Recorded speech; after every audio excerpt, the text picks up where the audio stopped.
In this video, I'm going to teach you how to play Arma Reforger on PC. It's a very easy process, so make sure to follow along. In this video, I'm going to be talking about the process of acquiring Arma Reforger for PC.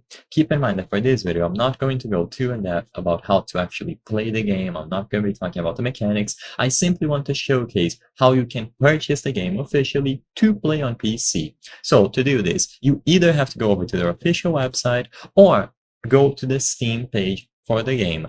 You can do this through the Steam launcher. The process is going to be the same. So I'm doing it through the website, but you can follow along on the official launcher. If you open Steam and you go to the store, you can look for Arma Reforger, and it's going to be available here. Alternatively, if you go to the official website, click Buy Now, and then Buy on Steam Store, you will also be redirected into the official page. So you will see the price in your own local currency, and you can purchase the game. You have screenshots and videos, you have a lot of reviews, so as you can see, it currently has 75% positive reviews, so it is generally considered a good game.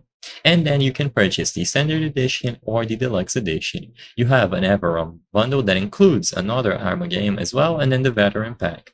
You can scroll down for more information about the game. So essentially, it is a game focused on multiplayer action, and you will be able to squad up with your friends or play alone with random people online to explore gigantic maps and do conflicts with other squads and teams.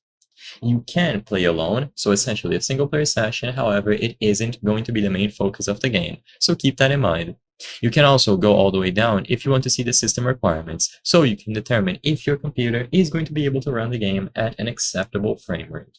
I hope I was able to help you on how to play Arma Reforger on PC.